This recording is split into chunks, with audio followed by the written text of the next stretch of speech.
Students, हमने काफ़ी सारी चीज़ें मोशन से रिलेटेड डिस्कस किए हैं अब तक। उसमें आज बेसिकली मैं चाहता हूं कि आपसे डिस्कस करूं कि मोशन इन ए प्लेन क्या चीज़ होती है। प्लेन का मतलब साइमल्टेनियसली बॉडी जब मूव कर रही है तो ऐसा नहीं कि सिर्फ एक एक्सिस में कर रही है, बल्कि एक साथ दो या उससे ज़्यादा एक्सिस में भी कर सकती है। कैसे, देखिए मैं आपको समझाऊं। फॉर एग्जाम्पल, मान लीजिए मैं आपसे बोलूं कि एक स्ट्रेट रोड पे एक बस चल रही है, राइट? तो इसको हम क्या कह सकते हैं? Motion in one dimension. पर मान लीजिए एक प्लेग्राउंड के अक्रॉस एक जीप जा रही है, तो अब हम क्या देखें? देखिए इसमें कैसे आपको पता करना है।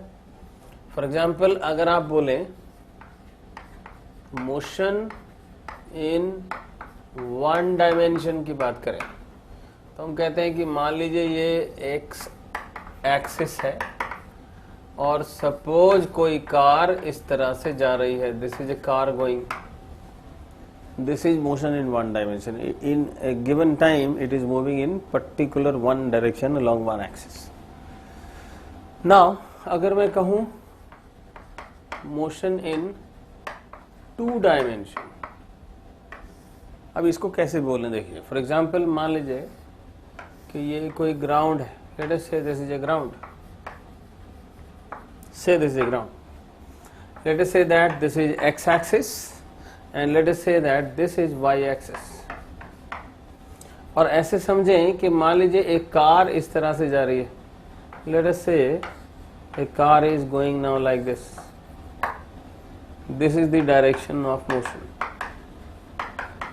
अब देखिए क्या हो रहा है कि जब कार यहां थी तो इसने, आप चेक करें, इतना डिस्टेंस एक्स एक्सिस में कवर किया था एंड साइमल्टेनियसली इतना डिस्टेंस वाई एक्सिस में कवर किया था। फिर जब ये कार मान लीजिए यहां आ जाएगी तो अब देखिए इस कार ने अब इतना डिस्टेंस एक्स एक्सिस में कवर किया और इतना डिस्टेंस वाई एक्सिस में कवर किया। नजर आ रहा है? इसका मतलब ये कार साइमल्टेनियसली दो एक्सिस में चल रही है। इसको हम क्या बोलते हैं? Motion in a plane. This type of motion, this car is simultaneously moving in two axes which contains a plane. This type of motion is called motion in a plane, right? अब इसकी कोई और example क्या हो सकती है? Some other example.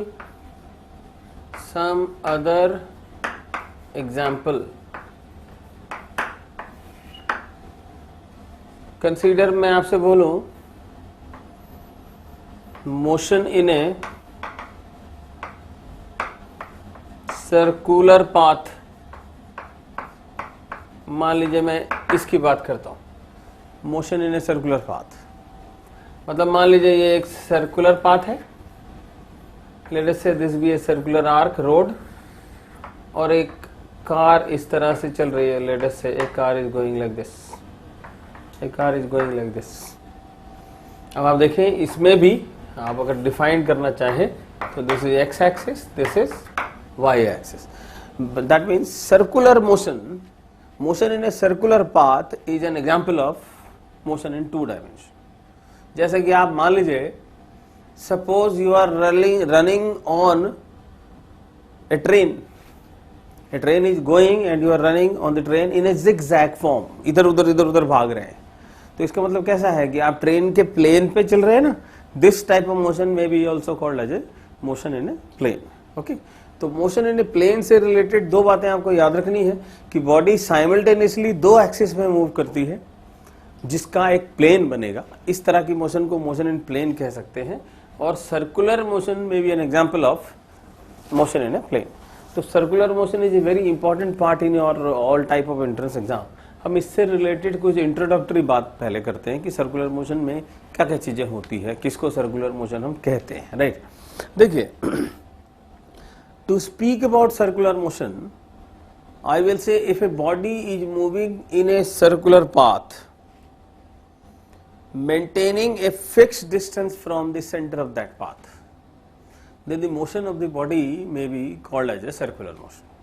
मतलब मान लीजिए एक बॉडी एक सर्कुलर रोड पे, सर्कुलर ट्रैक पे, सर्कुलर आर्क पे चल रही है, और अगर वो सेंटर से फिक्स डिस्टेंस मेंटेन करके चल रही है, तो इसका मतलब उसकी जो मोशन है वो उस सर्कुलर आर्क या पाथ में कन्फाइंड है। इस तरह की मोशन को हम बोलते हैं सर्कुलर मोशन। लेकिन ऐसा भी हो सकता है कि उसकी सेंटर से डिस्टेंस फिक्स ना हो। मान लीजिए सेंटर से डिस्टेंस उसकी चेंज होती जा रही है, तो भी मोशन तो सर्कुलर है, लेकिन उसका रेडियस वेरिएबल है। समझे? तो जरूरी नहीं है कि जब आप सर्कुलर मोशन की बात करें तो आप बोले रेडियस कांस्टेंट होना चाहिए, जरूरी नहीं है। रेडियस घटे या रेडियस बढ़े, motion is circular, radius may be variable but the path is always circular. Okay, so we'll take some other type of explanation for circular motion. आइए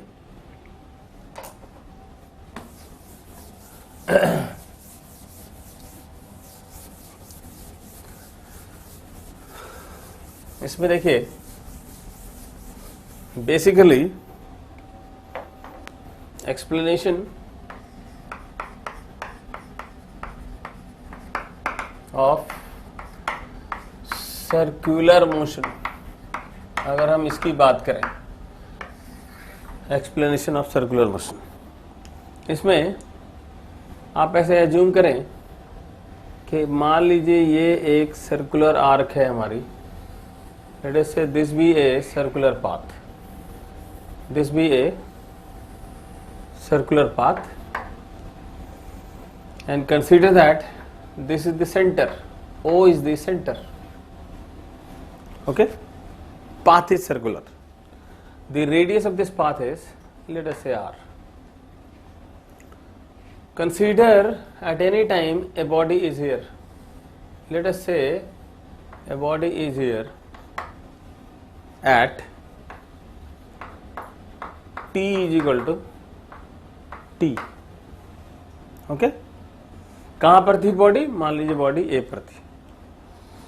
अब ये बॉडी ने इस पाथ से मूव करना शुरू किया, और सपोज करिए ये बॉडी यहां पर आ जाती बी पर,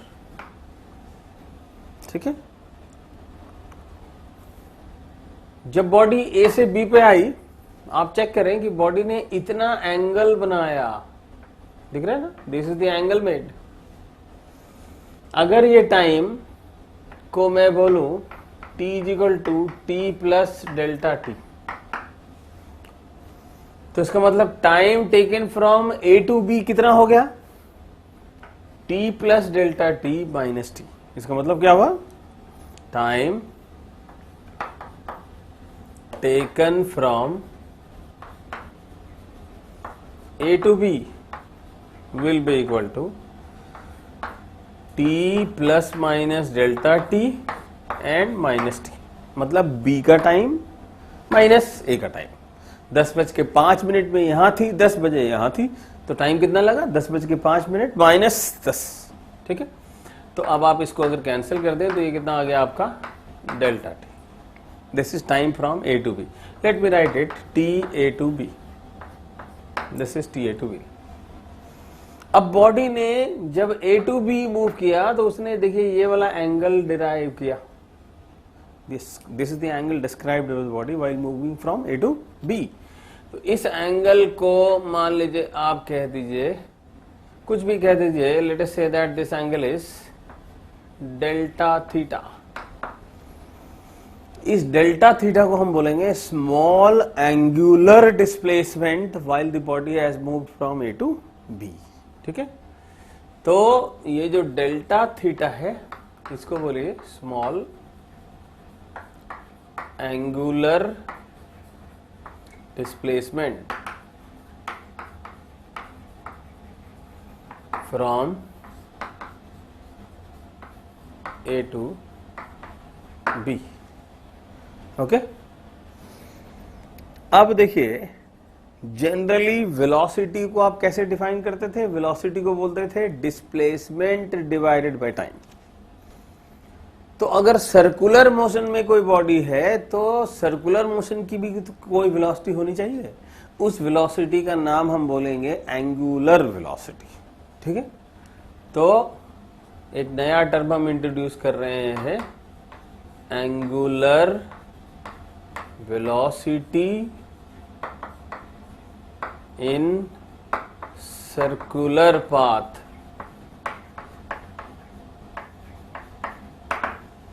इसको ओमेगा से डिनोट करिए और इसको कैसे लिखिएगा, angular displacement divided by time.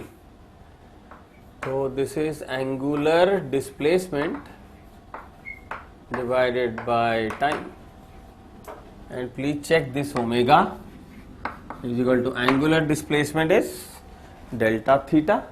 This is the angular displacement divided by time and time is delta t. This is the formula for angular velocity. And please see one thing, that the angles are measured in radian and time is measured in second. So the unit of omega will be radian per second. Radian per second. Right? ये simple एक parameter है। मतलब आप मान लीजिए circular motion की बात कर रहे हैं तो सर्कुलर मोशन में, सर्कुलर पाथ में, सर्कुलर जब बॉडी मूव कर रही है तो उसकी एंगुलर वेलोसिटी कितनी होगी। जब स्ट्रेट लाइन मोशन में होती है हम बोलते हैं उसकी लीनियर वेलोसिटी कितनी होगी। जब सर्कुलर पाथ में है बॉडी हम बोलते हैं उसकी एंगुलर वेलोसिटी कितनी होगी। ठीक है, अब इस एंगुलर वेलोसिटी को हम थोड़ा समझते हैं और अच्छी तरह कि क्या चीज होती। देखिए आइए ना, सपोजिंग देखिए we have omega is equal to, आपने लिखा delta theta by delta T. इसको आपने नाम दिया अभी एंगुलर वेलोसिटी। ओके, अब अगर हम इसको थोड़ा जनरली एक्सप्रेस करते हैं, see you may not be comfortable with writing this delta. तो अगर मैं आपके इस लफ्जों में लिखना चाहूँ, स्ट्रेट फॉर्मेट में लिखना चाहूँ, सिंपलेस्ट फॉर्म में लिखना चाहूँ, तो हम कहते हैं इन सिंपल फॉर्म ओमेगा में भी थीटा बाई टी। ठीक है, डेल्टा हटा दीजिए। अब इसमें कुछ बातें हैं आप याद रखिए, जैसे for one full circle theta is how much. एक बार बॉडी पूरा, ये बॉडी ए से वापस घूम कर ए तक आ जाएगी, कितना एंगल बनाई बॉडी ने, 360 डिग्री। तो 360 डिग्री ना लिखकर हम लिखते हैं 2 pi radian. Okay, the angles are mentioned in radians. Similarly time को हम लिखते हैं कैपिटल टी, इसको बोलते हैं time period. This is time period.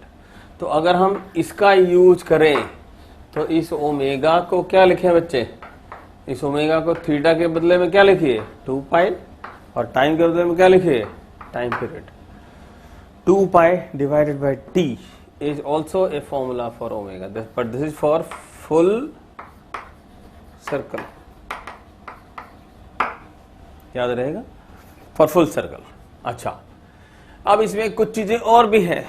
देखिए आपने कुछ टर्म सुने होंगे, आरपीएम रोटेशन पर मिनट या आरपीएस रोटेशन पर सेकेंड। वो सब चीजें क्या है, उनको कैसे इंट्रोड्यूस करते हैं, आइए वो भी देखें हम थोड़ा। से for example, if n is number of rotations per minute, अगर n नंबर ऑफ रोटेशन पर मिनट में गिवन हो, मान लीजिए मैं आपसे बोलूं the blades of the fan is making 360 RPM, उसकी एंगुलर वेलोसिटी बताइए, उसकी ओमेगा बताइए, तो क्या करिएगा, प्लीज याद रखिएगा, ओमेगा विल बी 2πn/60। लेकिन एक कब याद रखिए, when n is rpm, right. लेकिन अगर n number of rotation per second होती, then omega will be equal to only 2πn। और ये कब होगा, when n is rotation per second. ठीक है, जैसे कि हम एक क्वेश्चन लेते हैं, फॉर एग्जांपल आपको थोड़ा मैं समझाऊं कि क्या चीज है, इसको कैसे किया जाना चाहिए। देखिए, से फॉर एग्जांपल मान लीजिए मैं आपसे बोलूं a wheel is describing 360 rpm. A wheel is describing 360 rpm. Find its angular velocity. Find its angular velocity. अब देखिए चीज क्या गिवन है आपको, आरपीएम में। मैंने आपको बताया अभी, आरपीएम में हो तो ओमेगा फॉर्मूला क्या लिखते हैं हम, we know omega is equal to 2πn divided by 60, 2πn/60। So 2πn is how much, 360, right it 360 divided by 60, right. 60 cancel कीजिए, 6 into 2, 12 pi radian per second. This is the answer of the question. If the RPM is given, omega is 2πn/60. If the RPS is given, it is only 2πn. Don't divide it by 60. Okay. Now let us see the another aspect of this circular motion. आइए, for example मान लीजिए मैं आपसे बोलूं find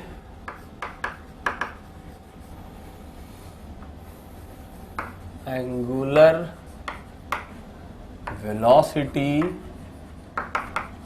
of minute hand of a clock.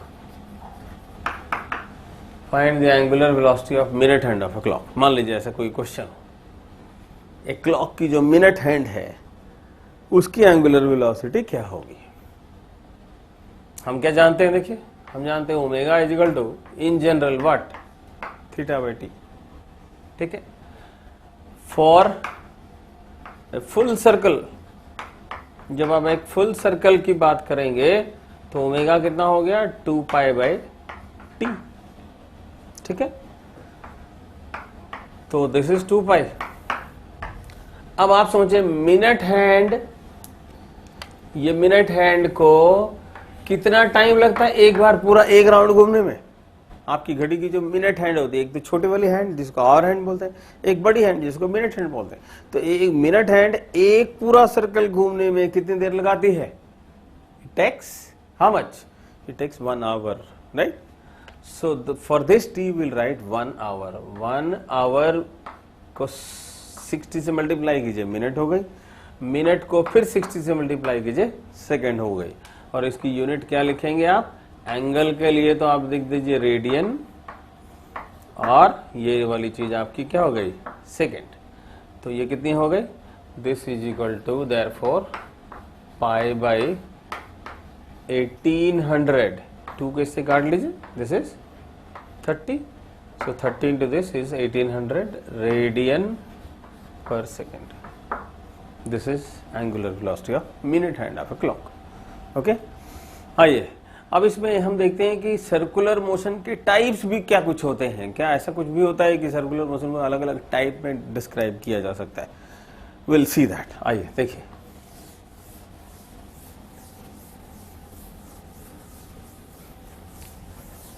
Now, types of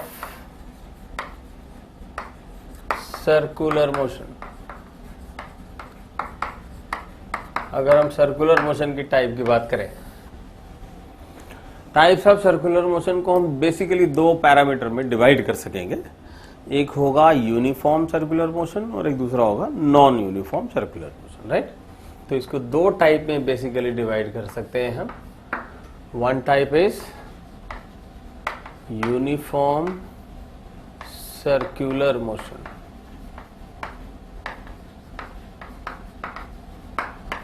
and the another type is non-uniform circular motion. Circular motion. जब आप uniform circular motion की बात करेंगे, आप बोलेंगे इसका मतलब है motion of a body in circular path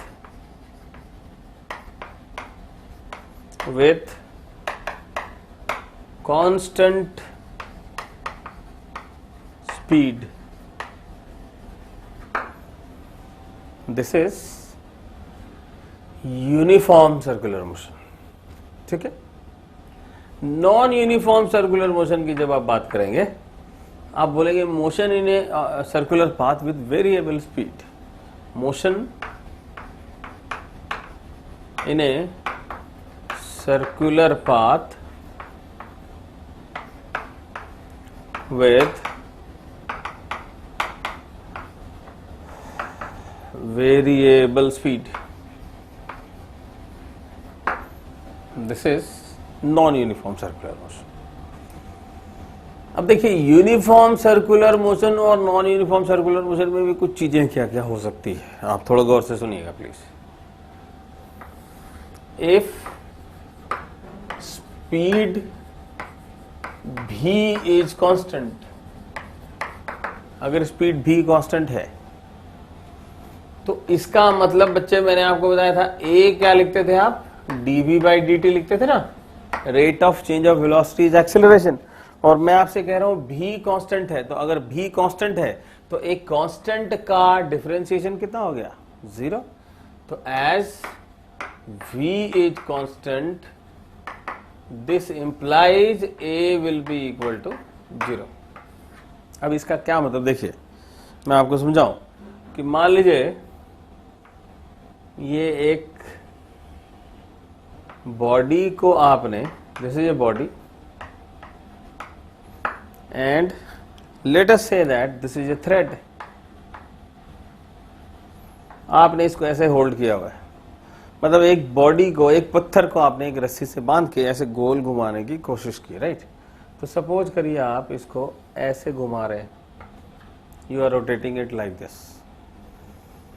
अब इमेजिन करिए अगर रोप यहां पर ब्रेक हो जाती, right, if the rope breaks, अगर ये रोप टूट जाए तो इस बॉडी की डिफ्लेक्शन किस तरह होगी, it will deflect like this, this is deflection of the body.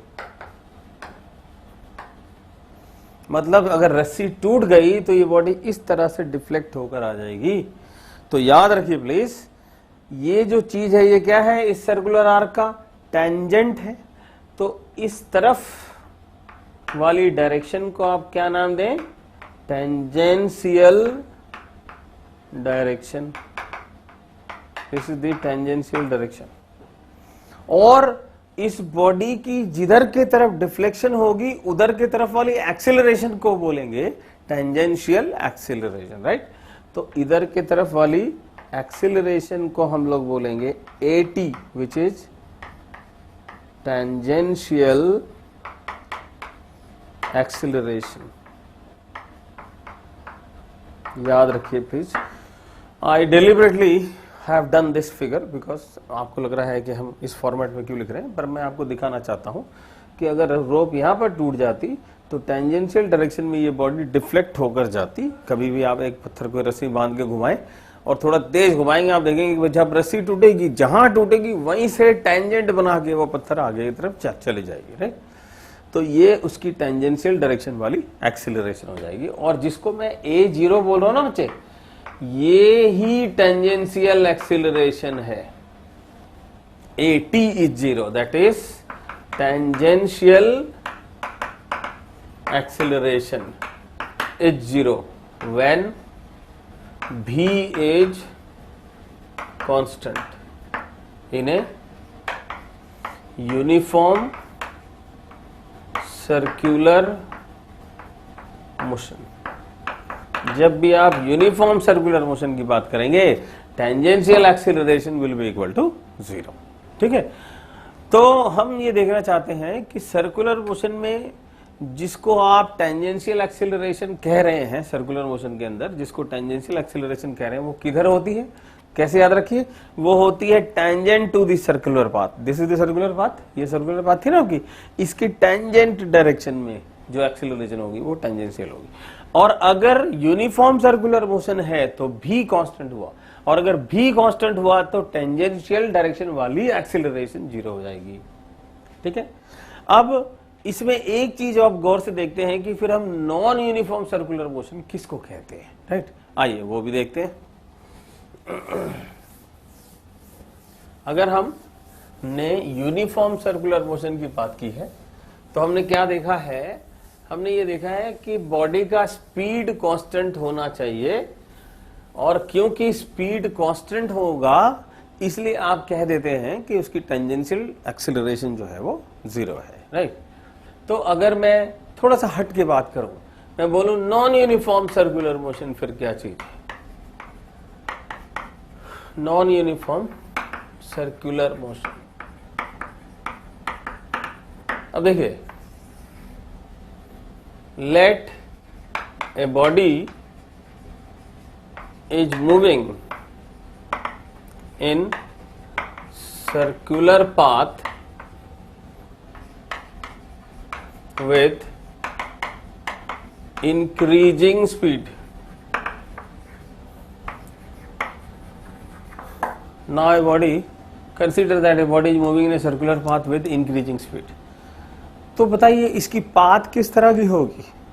आप भी कभी कभी किसी गोल चक्कर में साइकिल चलाइए और क्या करिए, या मोटरसाइकिल चलाइए और अपनी स्पीड बढ़ाते रहिए, आप देखिएगा क्या होगा, ग्रेजुअली आप सेंटर से दूर होते जाएंगे। मतलब जब स्पीड इंक्रीजिंग होगी तो आपकी जो पाथ का सेंटर से डिस्टेंस होगा वो इस तरह से बढ़ता जाएगा।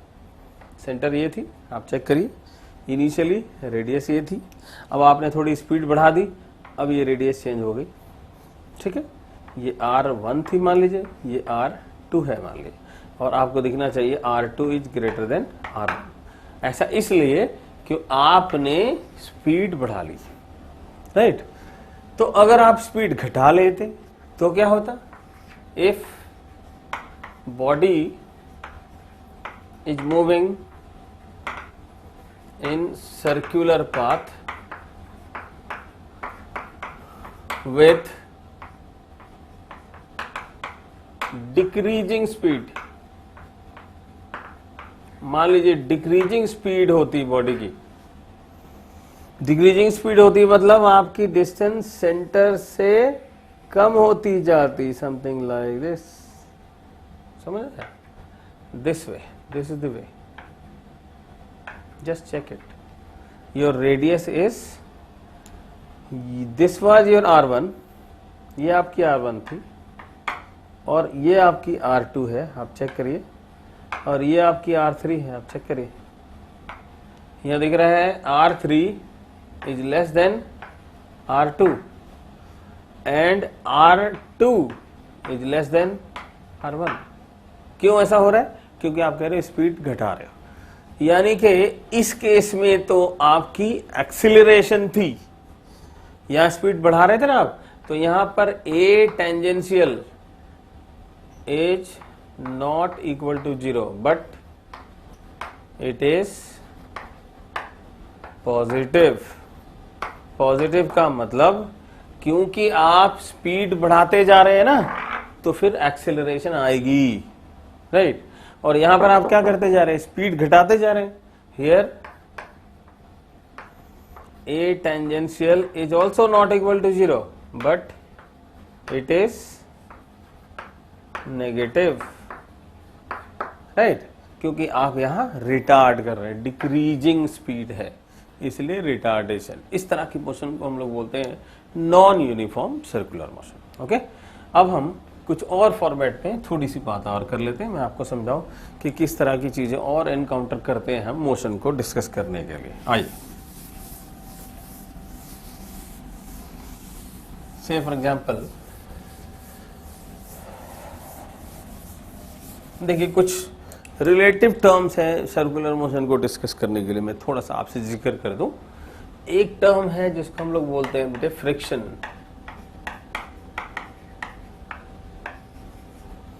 Friction means the tendency to oppose the motion of the body is called friction.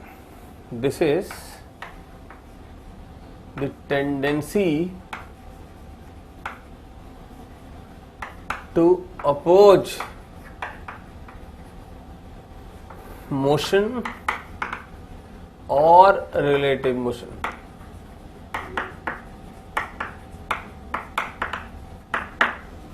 क्या मतलब, व्हाट डज इट मीन? देखिए, सपोजिंग करिए कि ये कोई बॉडी होती, मान लीजिए ये बॉडी, ये एक रफ सरफेस है, this is A rough surface. अब आप इस बॉडी को सपोज F फोर्स लगा के, this is the applied force, F applied force, ये F फोर्स लगा के आप पुल कर रहे हैं बॉडी को, right, you are actually pulling.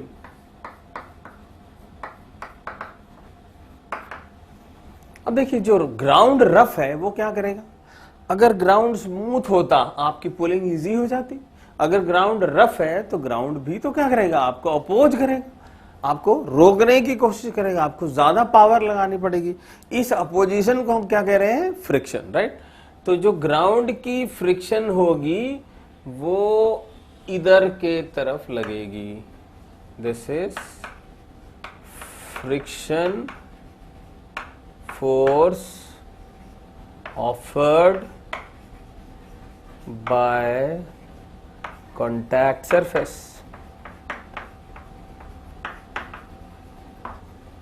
याद रहेगा, this is the friction force opposed by contact surface.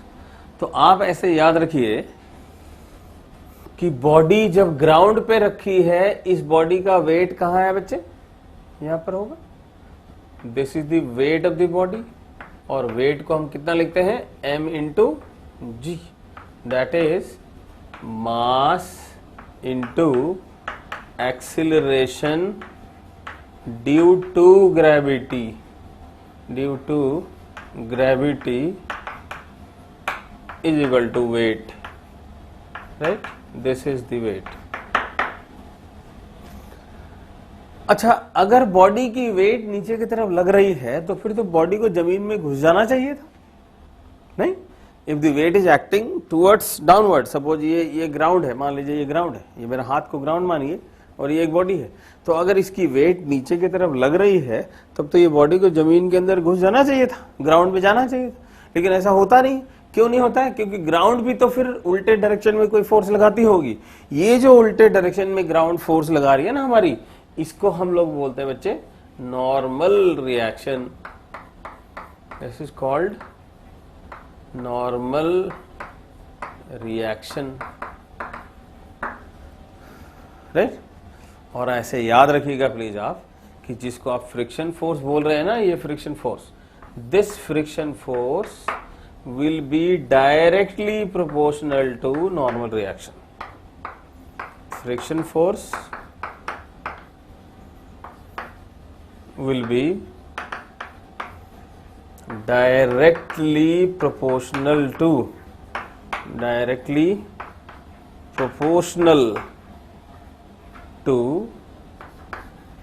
normal reaction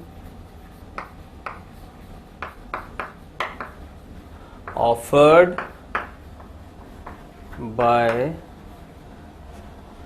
ground or contact surface.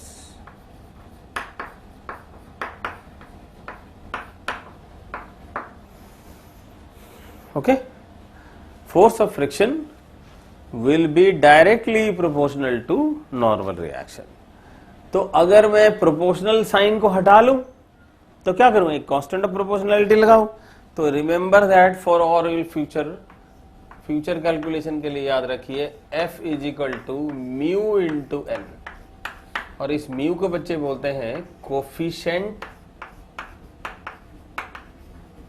Of friction. तो जब भी आप फ्रिक्शन फोर्स की बात करें, whenever you are writing friction force, you write mu into n. What is mu? Mu is coefficient of friction. What is n? N is the normal reaction. ठीक है, ये एक बेसिक बात मैंने प्लेन मोशन से रिलेटेड की कि जब भी बॉडी को जमीन पे आप चलाते हैं, किसी सरफेस के कांटेक्ट में आप चलाते हैं, तो फ्रिक्शन फोर्स जरूर एक्ट करती है. और फ्रिक्शन फोर्स कब एक्ट करेगी? Due to the roughness between the contact surface. अगर कॉन्टैक्ट सरफेस रफ है तो फ्रिक्शन फोर्स एक्ट करेगी, नहीं है अगर वो स्मूथ है तो फ्रिक्शन फोर्स एक्ट नहीं करेगी. इससे रिलेटेड हम एक एग्जांपल लेके देखते हैं कि किस तरह की चीजें होती है, एक्चुअली किस तरह की अपोजिशन या इससे हमें क्या हेल्प मिलता है. अब देखिए फ्रिक्शन क्या इसका आपको दिख रहा है कि आप पुल करने की कोशिश कर रहे हो और ग्राउंड आपको अपोज करने की कोशिश कर रहा है. तो इसका मतलब आपके दिमाग में है कि यार फ्रिक्शन ना फिर बेकार चीज है, इससे नुकसान होता है बिकॉज हमें ज्यादा फोर्स लगाना पड़ेगा. लेकिन मैं आपको बताना चाहता हूं कि फ्रिक्शन सिर्फ नुकसान नहीं करती, फ्रिक्शन बहुत यूजफुल भी है. कैसे यूजफुल है मैं आपको बताता हूं कि फॉर एग्जांपल आप एक सर्कुलर पाथ में चल रहे हैं, गाड़ी सर्कुलर पाथ में चल रही है, और अगर फ्रिक्शन फोर्स ना होती तो गाड़ी स्किड हो जाती, स्लिप होकर बाहर चली जाती. तो फ्रिक्शन फोर्स आपको बचाती भी है. आप जब ग्राउंड पे चलते हैं फ्रिक्शन हेल्प करती है चलने के लिए. अगर इमेजिन कीजिए एक ग्राउंड बहुत स्लिपरी होता है and you are trying to walk, you can not walk because it is very slippery. That means friction is not only evil but it is also useful. It helps you in moving forward. तो उसके लिए हम एक छोटा example लेके देख लेते हैं. उसका नाम हम दे लेंगे motion in a circular track. आइए देखते हैं. देखिए क्या क्या फोर्सेस कहां कहां लगेंगी मैं आपको समझा दूं थोड़ा. मोशन इन ए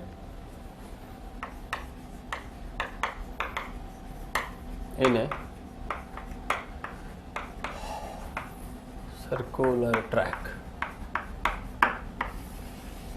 आइए मैं थोड़ा सा एग्जांपल लेके समझते हैं हम लोग कि क्या चीज होती है, किस तरह से motion in a circular path होता है. उसके लिए लेट अस से कि मान लेते हैं हम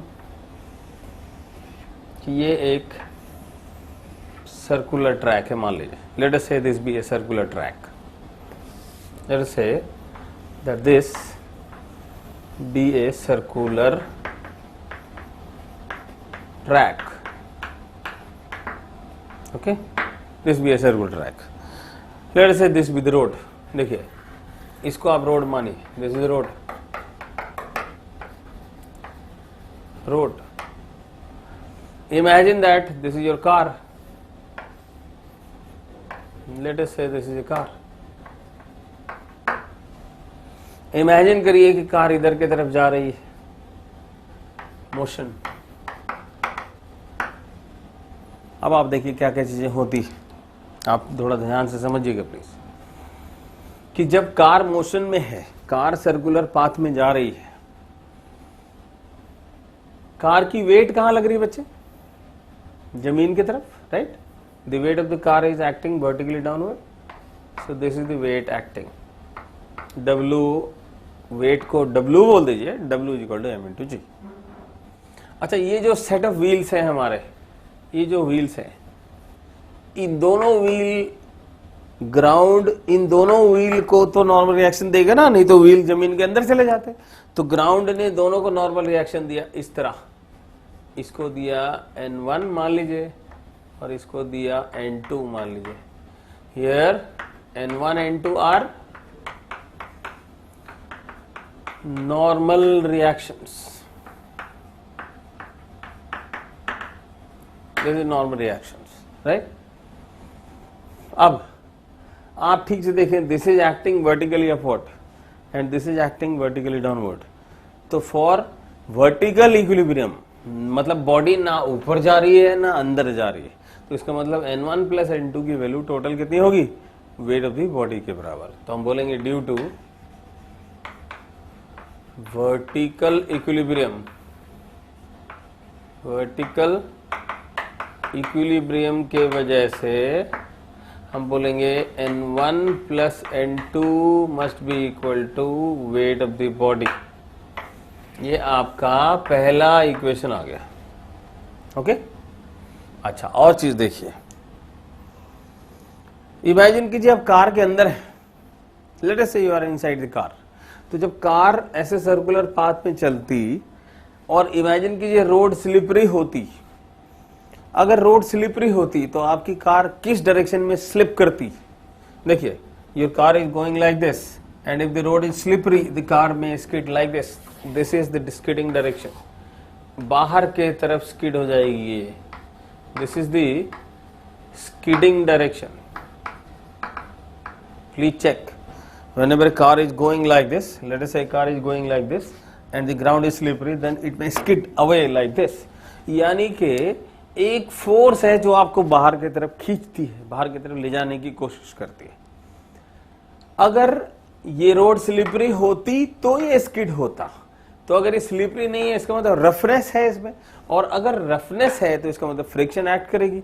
तो फ्रिक्शन किधर एक्ट करेगी, फ्रिक्शन आपको स्टेबिलाइज करेगी, यानी कि इस वाली इनर वाली व्हील पर फ्रिक्शन ऐसी लगी और इस पर भी फ्रिक्शन इस तरह से लगी। देखिए, ये F1 ये F2, ये दोनों आपको क्या दे रही है, स्टेबिलाइजेशन दे रही है, राइट।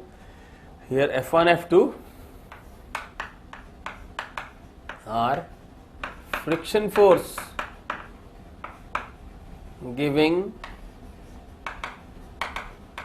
स्टेबिलाइजेशन। किस लिए, अगेंस्ट स्किडिंग, हम स्किड ना हो जाएं इसलिए वो हमको क्या कर रही है, स्टेबिलाइजेशन दे रही है। अच्छा, जो फोर्स आपको बाहर की तरफ ले जा रही है वो किधर किधर एक्ट कर रही है, it is acting in this direction here, this is destabilising force, right. इसको हम लोग बोलते हैं FCG। इस FCG को बच्चे हम पढ़ेंगे ऐसे, FCG is centrifugal force. Centrifugal force means outward force. अब आप गौर से समझना प्लीज,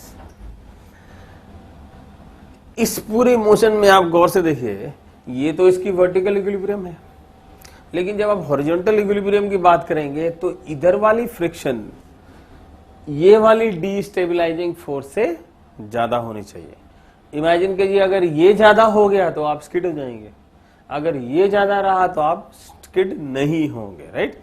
तो इस टाइप की जो फोर्सेस लग रही है, अब यहाँ जो F1 है और जो F2 है उसको हम क्या लिखें, देखिए आइए, अगर हम F1 को लिखना चाहे तो हम लिखेंगे म्यू इंटू N1, और F2 को हम लिखें तो हम क्या लिखेंगे, म्यू इंटू, ठीक है। तो अब आप देखिए, हॉरिजॉन्टल इक्विलिब्रियम के लिए ये दोनों हॉरिजॉन्टल फोर्स बाहर उधर के अंदर की तरफ लग रही है और ये FCG किधर लग रही है, बाहर की तरफ, सेंट्रीफ्यूगल वाली। तो हम बोलेंगे for due to horizontal equilibrium, अगर हॉरिजॉन्टल इक्विलिब्रियम की बात करें तो हम बोलेंगे F1 plus F2 must be greater than equal to FCG। क्यों, क्योंकि ये दोनों फोर्स आपको बचा रही है और ये वाली फोर्स आपको डीस्टेबिलाइज कर रही है, बाहर ले जाने की कोशिश कर रही है, पलटने की कोशिश कर रही है। तो हमेशा बचाने वाली फोर्स पलटने वाली फोर्स से ज्यादा होगी। और F1 को क्या लिख रहे हो आप, म्यू N1, और F2 को क्या लिख रहे हो, म्यू N2, तो इसको लिख सकते हो आप N1 plus N2, this must be greater then FCG, right. और N1 प्लस N2 आपने कितना निकाला था, देखिए N1 प्लस N2 आपने क्या निकाला था, mg निकाला था, तो इसको क्या बोलेंगे, this is mu mg must be greater than equal to FCG। FCG को क्या नाम देते हो, सेंट्रीफ्यूगल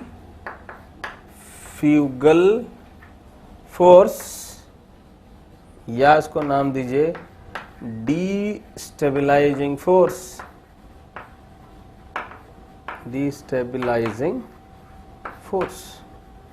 ये सब चीजें हम सर्कुलर मोशन में बहुत डिटेल में मैं आपके साथ करूंगा, पर मैं चाहता हूं कि पहले आप मोशन से वाकिफ हो जाएं कि मोशन इन ए प्लेन दरअसल क्या होती है, मोशन इन ए प्लेन में क्या क्या चीजें किया जाना चाहिए, किस तरह से हम क्या करते हैं मोशन में, सर्कुलर पाथ में क्या क्या चीजें सामने आएंगी, हमें क्या क्या दिक्कत आएगी।